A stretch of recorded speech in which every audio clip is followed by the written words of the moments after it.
Hi, Victoria. I was just here for a checkup, and I couldn't resist coming by the nursery to see your beautiful baby. Why don't I get him for you, Mrs. Capwell? Thank you very much. I didn't name the baby. Oh, well, your husband filled out the information for one of the nurses last night. Are you sure? Oh, yes. She told me herself. He gave her the baby's complete name, and he even double-checked it after she wrote it down. It's quite a name for such a little boy to grow into.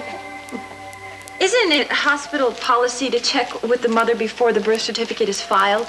Well, no, I'm sorry. We naturally assume the parents agree on this kind of thing. If there is a problem, we can... No, there's no problem. But I do need to go back to my room now. Of course. Oh, why don't I take the baby back to the nursery first? Thank you, would you? Goodbye, sweetie. I'll see you later. Oh. Bye. I don't know, Inspector. I really should check with the doctor. I don't even have the keys to some of these files. Oh, wow, I see. Well, you know, the case we're working on only calls for seeing the hospital birth records for the last, I don't know, few days. Oh, well, those we keep right here. Here, this is all there are. Great, thanks. I really appreciate it. Well, I won't take too long. Well, I'll be... It is his. I'm sorry, Inspector? Nothing. I just was... Did you find what you needed? Yeah, I did. You've, helped me answer a very important question, nurse. I owe you one. Oh, I'm glad you're still here. Victoria's ready to see you now. Thank you very much.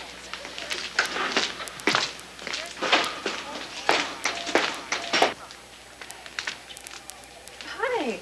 You must be working overtime. Any luck on your case? Oh, no. It was a dead end. Well, that's too bad.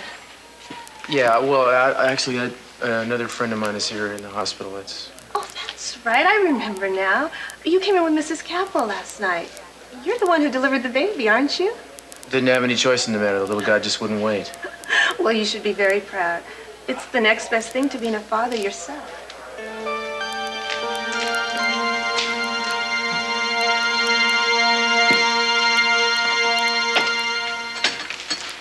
You are a very popular lady today. Oh, my goodness, this is lovely.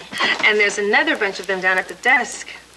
Oh, and your friend, Inspector Castillo's here. Does he want to see me?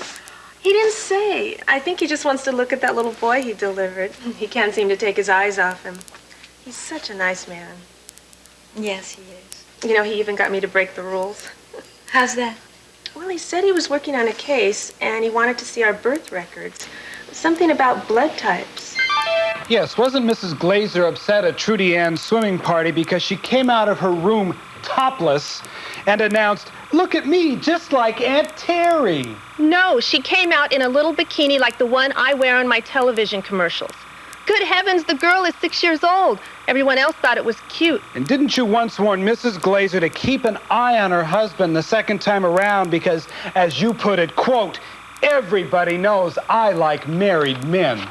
No. What I said was that some women find married men attractive, but I wasn't one of them. And haven't you used AA just as an excuse to get Mr. Glaser away from his wife? Wait a minute. I have never used AA as an excuse. We are both deeply committed to that program, and we faithfully attend those weekly meetings. Now tell the truth.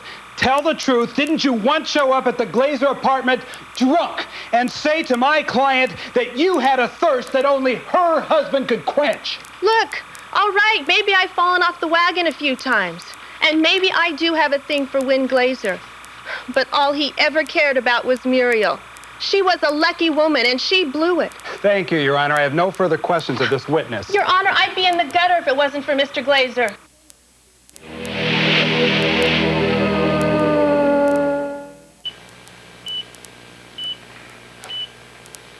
You're gonna be all right. Where am I? You're in Barlow Community Hospital, Mr. Rowe.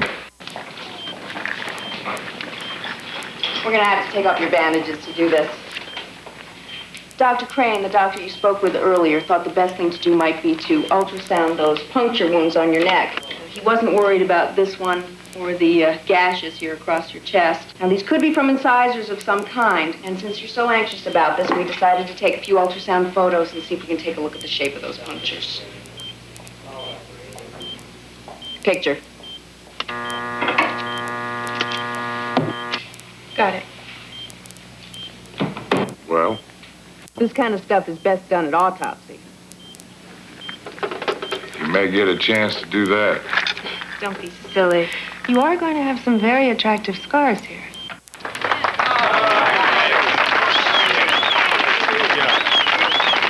Mr. Mendez, with all your other activities, how do you still find time for your community projects? I make time. I owe everything to this city. That's why the Pan American's first event is a charity boxing match to benefit the San Miguel Youth Center. At which point we will introduce a very talented young fighter to the public. You've been so secretive about this new boxer, Mr. Mendez. Where did you find him? On the street? No, in the ocean.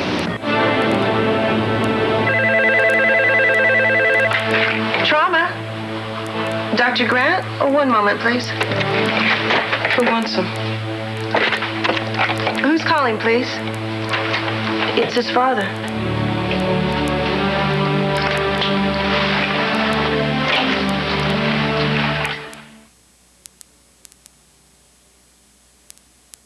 Superior Court. Next is a petition by Grace and Bruce Kenner to adopt baby girl Mary Deer. It's a beautiful child. You're the mother? Yes, sir. I've lived with the Kenners for 2 years, and I want them to have Mary. I see. I was born and raised on the Kailua Indian Reservation, but I left when I turned 18 and could make my own way. I came into town looking for a job. What kind of job? Well, I had almost no employment skills, but I could cook and clean, so I became a maid for the Kenners. Has it been a pleasant relation for you? Oh, it's made all the difference in my life. When I found what wonderful people the Kenners were, I knew I'd made the right decision for myself and for my baby by leaving the reservation. Were you pregnant when you met the Kenners? Yes, I was 4 months pregnant. Would you please tell the court the name of the natural father? John Brownback. Was he aware of your pregnancy? Yes, but he didn't care.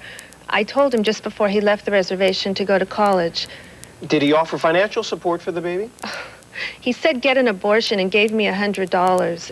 John never wrote to me or saw me after that. So he's never seen his child? No, it's like I said, he doesn't care about me or Mary. But did he know where to reach you? Well, everyone in the Kailua tribe knew I was working in town for the Kenners, so all he had to do was pick up a phone or send a letter. There was a time when I had hoped for that, but I'm past it now. Did the Kenners help you during your pregnancy and in rearing your baby? Yes, I really don't know what I would have done without them. I was with them the last 5 months of my pregnancy, and they were both there when Mary was born. Did they help you financially? Yes, Bruce paid all the hospital bills, and Grace bought baby clothes and furnished a nursery. Do you know why they did all this? Well, they both have big hearts, and since they have no kids of their own, little Mary is the baby they've always wanted. Did the Kenners offer to adopt Mary? Oh, no, they never put any pressure on me to give her up. Then how did the question arise? Well, I was the first to mention adoption. Please tell us why.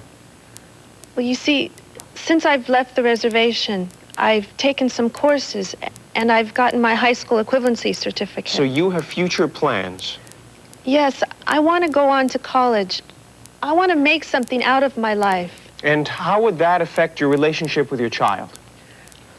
Well, I can't support myself and go to college and raise a baby, too. So your solution was to offer Mary to the Kenners for adoption? Yes, and it wasn't a snap decision. It wasn't made just so I can do what I want. But that was the decision you reached. Yes, I asked Grace and Bruce if they wanted to adopt Mary. It made them both very happy. Did you sign this relinquishment of parental rights? Yes, I did.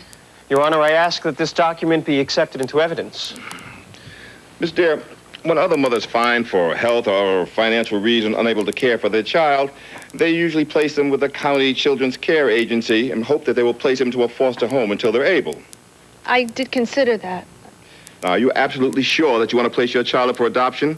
Now, remember, you're terminating your parental rights. Or would you rather put her in a foster home just for a time? Judge, I've really thought a lot about that, about the finality of adoption. But I love my daughter too much to want such an insecure life for her in one foster home and then in another. That's not what I want for her. I want her to have a family and a home and all the opportunities the Kenners can give her. I think it would be very selfish of me to retain my parental rights. I see. Then the relinquishment of paternal rights is accepted into evidence. Excuse me, Your Honor. I'm Foster Pollock. May I approach the bench? Well, as you see, an adoption hearing is in progress, Mr. Pollock. Yes, I know, and I have a motion to offer in regard to the matter before the bench. Whom do you represent? My grandfather. Yes. Robert Deere, my client, comes with an order from the Kailua Tribal Council giving him custody of his great-grandchild, Mary Deere.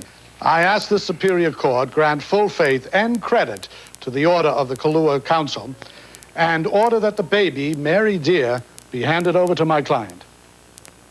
No! No!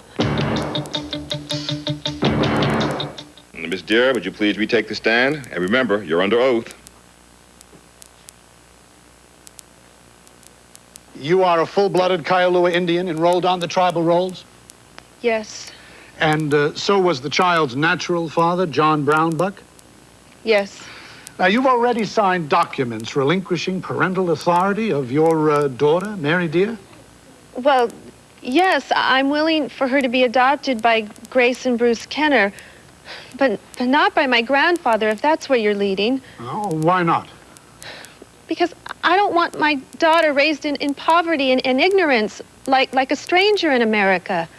I don't want her getting pregnant like I did and be forced to continue some dead-end life that has no purpose. Well, that's a very negative attitude towards tribal life, isn't it, Miss Deere? If you think it's so great, why don't you try it? I'm not the only one who feels this way. A lot of the young people want out. Are you saying that you're not free to go? Well, what does freedom mean? No one's going to threaten us, but there's a constant pressure to stay. Now, who do you claim put such pressure on you? Well, all of them. My grandfather and all the old men who want to act as if nothing has changed in 1,000 years. But it has changed. Nothing is the same. I want my daughter to live like people live nowadays. It's the old ones, like my granddad, that want to try and hold on to the past. But grandfather, there's nothing left to hold on to.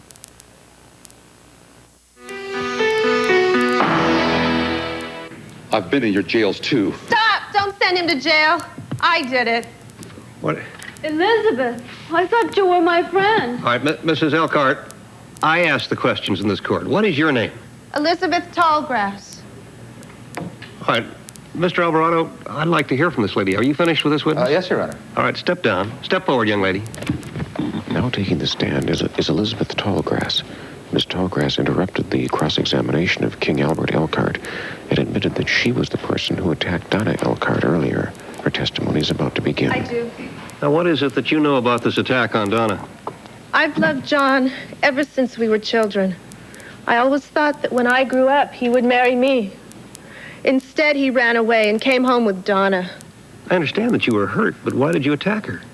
I knew that I was really King Albert's choice for John. And after that night in the Cottonwood Grove when John made love to me, I thought he would leave Donna, but he didn't. So I decided I had to scare her away and make her leave so that John could forget about her and come to me. Mr. Walker, do you have any questions?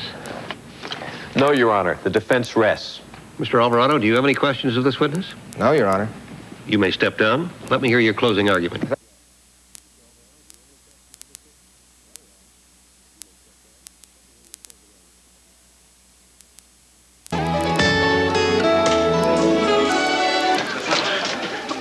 Excuse me, is Hannah Miller here? We're supposed to have lunch. She just stepped away from her desk. I'm sure she'll be right back. You're the woman from Hannah's article. That's right. I'm Jules Bennett. Marla Cardone. This is Catherine Hughes. Oh, nice to meet you. Hi. Oh, what an angelic creature.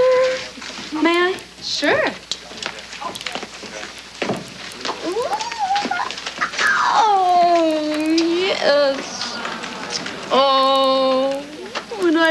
at this precious miracle and see the blessed bond between mother and child, I feel a aching within my soul. Jules, remind me to get one of these. Baby.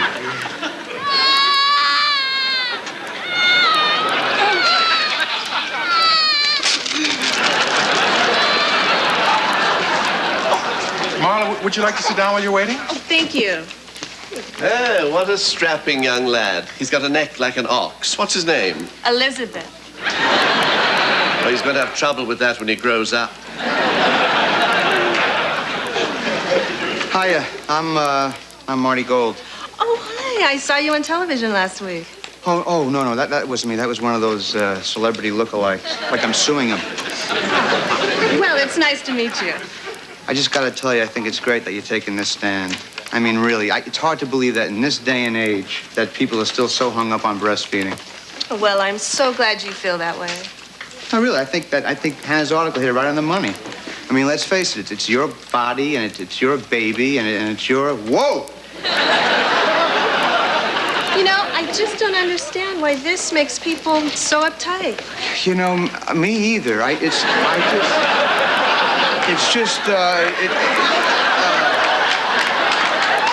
a natural function, you know, of your motherly, you know, bestiality, you know, and it's just, you know, it's part of your what? Your mammalian instincts, huh? Well, you know, the same night that I was thrown out of that restaurant for feeding my child, there was a woman at the next table with a dress cut down to her navel. Uh-huh. Oh, look at this. She's flirting with you. Oh, isn't that cute? I wish that child would move its head.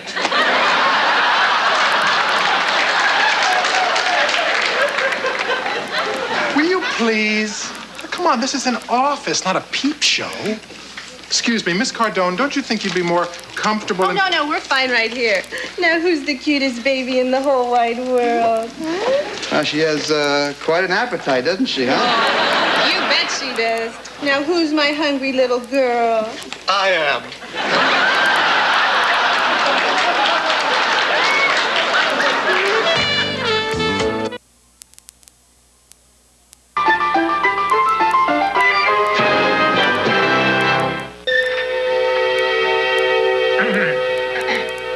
Gentlemen of the press, Detective Lieutenant O'Malley has a statement to make relating to a certain ongoing news story. Statement? This is barely a sentence. Watch it, O'Malley. Good afternoon, ladies and gentlemen. I've been asked to read you this statement. Following several days of intense investigation, there is no clear evidence that Gretchen Trent's death was anything but suicide. At this point in time. I'll take questions now. Davis. Lieutenant, what does at this point in time mean? It means now. Do you mean to suggest that there could be proof at some later time that this wasn't a suicide? I certainly hope so. Are you saying you have a suspect in mind? Oh, yes. Lieutenant, can you reveal that suspect's name? Oil company pig, you spoil our land and you kill our wildlife. The only wildlife I ever killed was yours with my husband. Oh, yeah?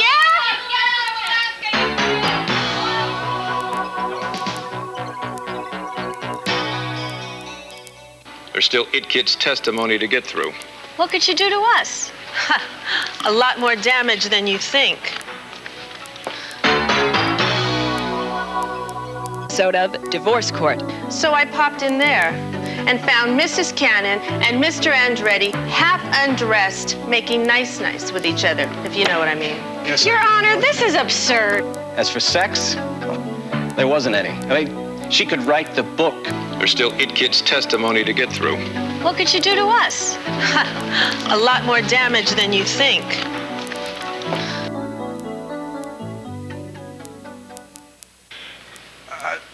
Miss Calmet, did you ever observe Mrs. Cannon acting in any other way than a professional way with her boss, Mr. Andretti? Once I had to go to the project office. I had heard Mr. Andretti was there, and I wanted to present him with our plan for environmental protection. Well, no one was in the office when I got there, but I heard some strange noises coming from the storage room, so I popped in there. and found Mrs. Cannon and Mr. Andretti half undressed, making nice with each other, if you know what I mean. Yes, Your Honor, this is absurd. All right. Let me decide that. Let's continue. Now, do you have any evidence to refute Mrs. Cannon's claim that the oil spill may have been the result of Mr. Cannon's trying to get revenge upon her? Yes, I do. You see, there are automatic cameras located at all the pump sites. They monitor the pumps 24 hours a day. Now, I managed to get a hold of some of the stills from the Pump 6 location. And as you can see, they're plain as day. They show Joyce Cannon and George Andretti tampering with that Pump 6. Your Honor, these photographs are stamped with the same date and time that the oil spill occurred. I would like them marked defendants A, B, and C. Since they had been sleeping together regularly, he came in a hurry. Mark, why are you doing this? All right. Miss Calmay, be seated, please. I have to live with myself. I'm guilty. I feel guilty for what I've done. We didn't know there was going to be so much destruction. Thank you, Mr. MacTac. Nothing further, Your Honor. It kid is a hothead, a young hothead, thinks she knows everything. She has no respect for her elders. That's because my elders lie for the enemy's money. Mrs. Calmay, I don't want to hear one more word from you. I have no further questions.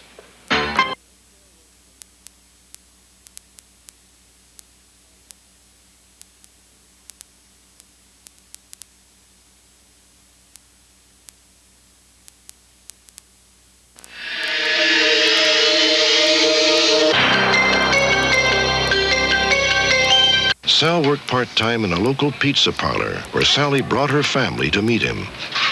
Hey, hi, Sally. How you doing? You look great. Good to see you. Hi. This is my sister, Sherry. Hi, nice Sherry. to meet you. And this is my Auntie Lydia. Hi, Lydia. How are you doing? Sally was really glowing.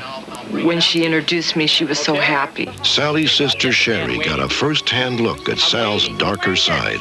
He's in a bad mood today. God, I can't take him. I hate him. I don't want to be with him anymore, and he just... Sally didn't seem very happy that day. So do you want to tell her? Just forget about it, Sal. It's not going to work out. What's the matter? What are you talking about? Sal doesn't want to take the train back to San Francisco. He wants to borrow your van instead. Oh, I'm sorry, Sal. You can't take it. What is the problem? We need the van, so we'll just take it. Sal, it's not mine. I just borrowed it for the day. I have to get it back. Don't give me that lie. Where are the keys? It's not a lie. You can't take it. Shut up and give me the keys. I don't want to listen to all your lying excuses. Come on, Sal. Leave her alone. What's a few miles on this heap anyway? That was a big change from the pizza parlor.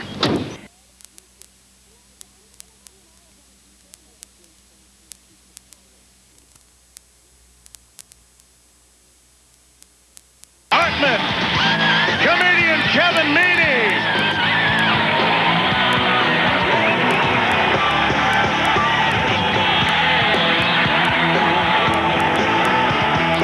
And now it's him.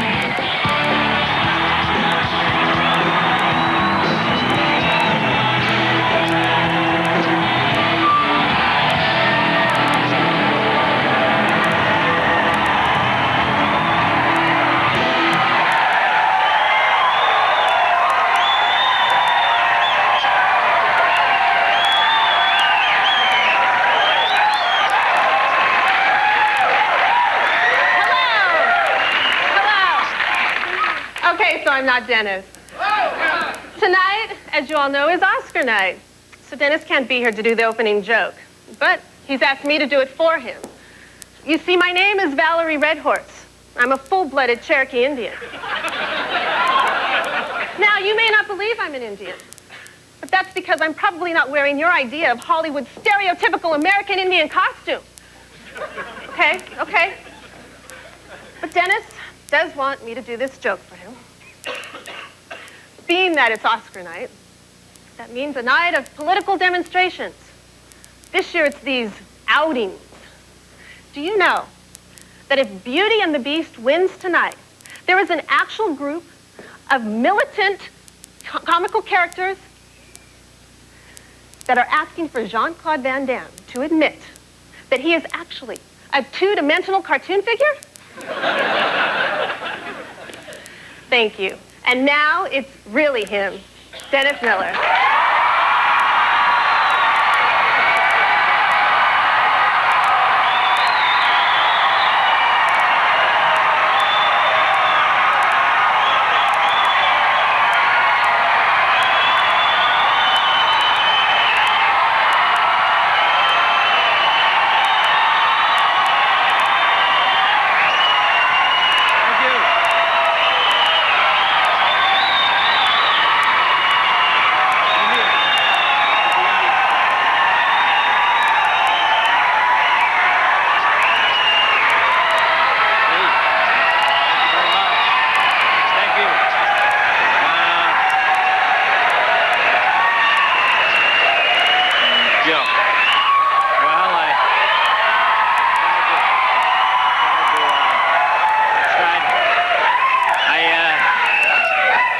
tried to get Brando to do the first joke, but he said,